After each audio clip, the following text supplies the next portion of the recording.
Hit ചിത്രങ്ങളിലൂടെ മലയാളികൾക്ക് സുപരിചിതയായി മാറിയ പ്രിയങ്കരിയായ നടിയാണ് നസ്രിയ നസീം. സിനിമയിൽ നിന്ന് വലിയൊരു ഇടവേളയെടുത്ത താരം എന്ന് മടങ്ങിവരും എന്നെല്ലാവരും ചോദിച്ചിരുന്നു. പിന്നാലെ പൃഥ്വിരാജിനൊപ്പമായിരുന്നു നസ്രിയയുടെ മടങ്ങിവരവ്. ഫഹദ് ഫാസിലിന്റെ ഭാര്യയായപ്പോഴും നസ്രിയ നസീം എന്ന കുട്ടിത്താരത്തെ തന്നെയാണ് നമ്മൾ മലയാളികൾ ഇന്നും ഇഷ്ടപ്പെടുന്നത്.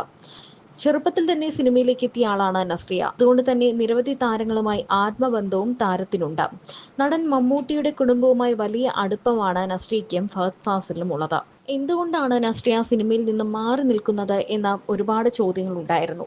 എന്തുകൊണ്ടാണ് നസ്രിയ സിനിമയിലേക്ക് മടങ്ങി വരാത്തത്, എന്തുകൊണ്ടാണ് ക്യാരക്ടേഴ്സ് ഒന്നും കിട്ടാത്തതാണോ കാരണം എന്നൊക്കെ നിരവധി ചോദ്യങ്ങൾ ഉണ്ടായിരുന്നു.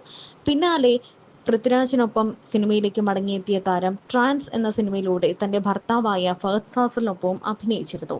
ഇപ്പോൾ സൂക്ഷ്മദർശിനി എന്ന സിനിമ വലിയ തരംഗം സൃഷ്ടിച്ചുകൊണ്ട് മുന്നേറുമ്പോൾ നസ്രിയയുടെയും ബേസിലിന്റെയും കോംബോയാണ് ഇപ്പോൾ സോഷ്യൽ മീഡിയ നിറയുന്നത്. 4-5 വർഷത്തെ ഇടവേളയ്ക്ക് ശേഷം നടി നസ്രിയ മലയാള സിനിമയിലേക്ക് തിരിച്ചു വന്നിരിക്കുന്നത് ആഘോഷമാക്കുകയാണ് ആരാധകർ. ബേസിൽ ജോസഫിനൊപ്പം സൂക്ഷ്മദർശിനി എന്ന സിനിമയിലൂടെയാണ് നടിയുടെ തിരിച്ചുവരവ്. സിനിമയിൽ വേറിട്ട പ്രകടനം കാഴ്ചവെക്കാനും നടിക്ക് സാധിച്ചിട്ടുണ്ട്.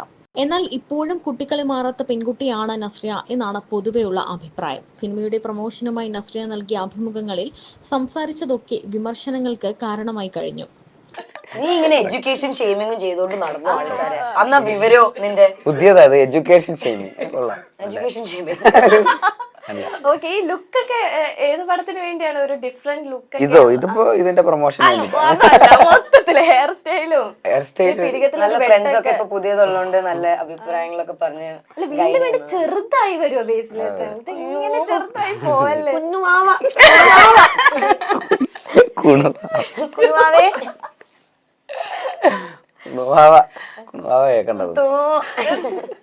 ഏത് പടത്തിന്റെ മേക്ക് ഓവർ ചെയ്ത്? മരണമാസ്. ഓ, മുടി മരണമാസിന്റെ അല്ല, അത് വേറെ റിയൽ ലൈഫ് മാസ്. ഇതെന്ത് കട്ടാ? ഇതിന്റെ cut bus conductor conductor add ചെയ്യണം. ബസ് കട്ട് അതിന്റെ ഒപ്പം തന്നെയാണ് ഇവിടെ ഒരു വെട്ട്. അത് മരണമാസിലെ വെട്ട. അത് മരണമാസിലെ വെട്ട. ഓക്കെ, ഇനി സൂക്ഷ്മദർശിനി.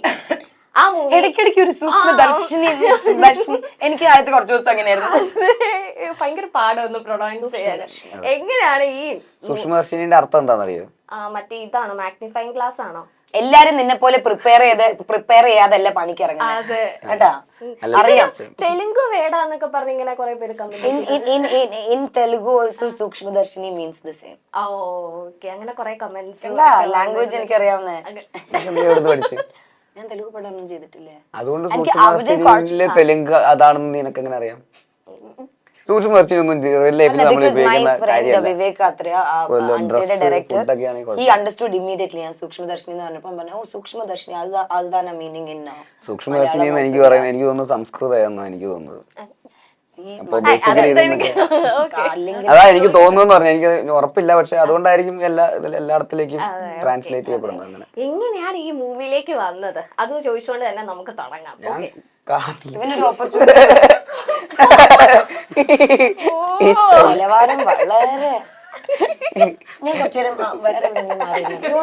സ്ഥിരം ഒരുപോലെയുള്ള കഥാപാത്രം ചെയ്തെന്നോ ടൈപ്പ് കാസ്റ്റ് ചെയ്യപ്പെട്ടിട്ടുണ്ടെന്നോ തോന്നിയിട്ടില്ല എന്നാണ് നസ്രിയ ഇപ്പോൾ പറയുന്നത്. കഥാപാത്രങ്ങൾ ഒരുപോലെയുള്ളതാണെന്നും തോന്നിയിട്ടില്ല. ക്യൂട്ട് എന്നൊക്കെ ആൾക്കാർ പറയാറുണ്ട്. സൂക്ഷ്മദർശിനി അത്തരത്തിൽ ഏറെ വ്യത്യസ്തതയുള്ള കഥാപാത്രമാണല്ലോ. ഈ അടുത്ത വീട്ടിലെ കുട്ടി എന്ന ഇമേജ് ഉണ്ട്. നമ്മൾ കാണുന്ന ഓരോരുത്തരും അടുത്ത വീട്ടിലെ ആളുകൾ തന്നെയല്ലേ? അവരെല്ലാം വ്യത്യസ്തമല്ല. അപ്പോൾ പിന്നെ അടുത്ത വീട്ടിലെ കുട്ടി എന്ന ഇമേജിൽ പ്രശ്നമൊന്നുമില്ലല്ലോ. അങ്ങനെ പലതരത്തിലുള്ള അടുത്ത വീട്ടിലെ കുട്ടിയാകാൻ തനിക്ക് പറ്റിയിട്ടുണ്ടെന്നാണ് വിശ്വാസം എന്നും നസ്രിയ പറയുന്നു. എങ്ങനെയുണ്ടായിരുന്നു വെഡിങ്സും കാര്യങ്ങളൊക്കെ?